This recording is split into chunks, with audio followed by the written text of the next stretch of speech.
Hi guys, welcome back to Mike Bros. Today I'm reading another one of Disney's 5-minute Snuggle Stories. And this time, it is another winter-themed story.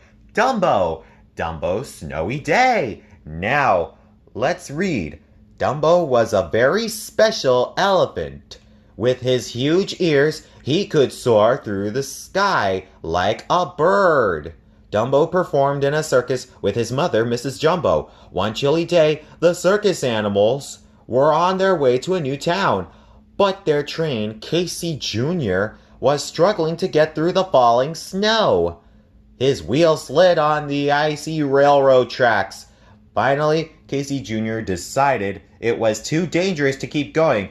The train came to a stop, and everyone waited for the snow to pass. Dumbo was very happy that the train had stopped. He'd never played in the snow before. He thought it felt awfully strange. As he tried to walk through it, the snow pressed against his feet like cold sand. "You can do it," said Mrs. Jumbo. She gave him a gentle nuzzle. Soon, Dumbo got the hang of walking through the snow. He liked the crunch, crunch, crunch sound he heard with every step. All morning, Dumbo and his mother played in the snow. They gathered snowballs together with their trunks. They made snow elephants. They even played hide and seek. But as Dumbo and his mother explored, they got farther and farther away from the waiting train. Suddenly, Dumbo slid down a steep hill. He called after his mother to follow him. But when she reached the bottom of the hill, Mrs. Jumbo realized she couldn't climb back up. Dumbo tried to push. He tried to pull, but nothing worked. Mrs. Jumbo slipped farther down the slope toward a sharp cliff edge. "You will have to fly off and get help," Mrs. Jumbo told him. So off Dumbo flew as fast as his ears would take him. As he soared toward the train, the wind began to blow. It pushed harder and harder against him. The snow stung his eyes, and the cold nipped at his toes.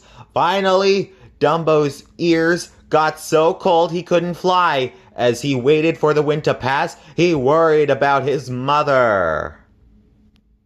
Once the wind died down, Dumbo raced back to the train. Quickly, he gathered all the animals together so that they could help. "What are we waiting for?" Timothy Mouse cried. "We've got to save Mrs. Jumbo." Dumbo led his friends back to the cliff. By the time they found Mrs. Jumbo, the windstorm had pushed her even closer to the cliff's edge. The animals knew they had to think of something fast. "Oh dear," worried the giraffe. "How can we get down there to help?" Timothy snapped his fingers. He had an idea. "Everybody line up," he shouted. He ordered the animals to grab one another's tails. At the front of the line, the ostrich leaned over the cliff to take hold of Mrs. Jumbo's trunk. "1, 2, 3, pull!" Timothy yelled.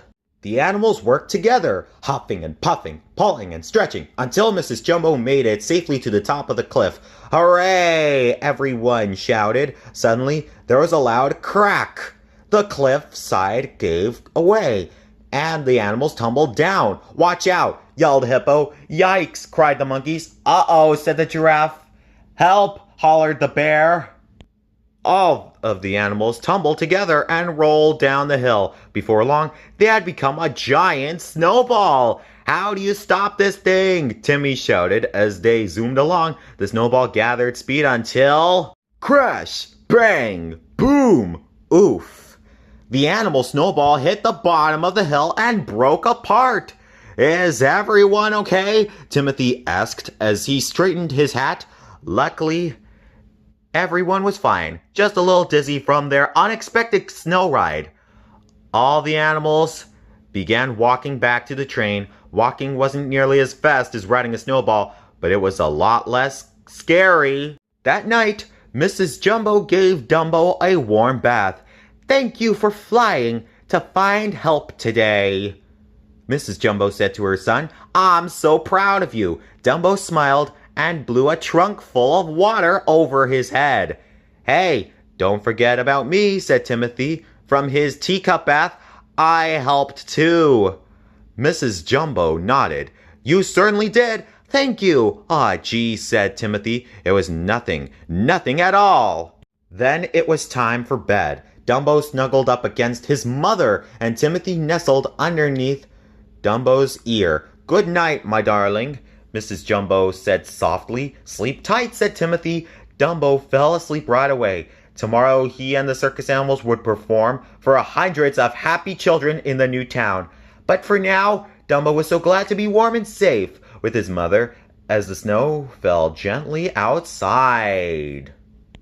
So what did you think of Dumbo's Snowy Day? Didn't you enjoy this winter-themed story? Well, I'm sure you did. And that'll be it for this video. Thanks for watching, and please subscribe for more. Bye!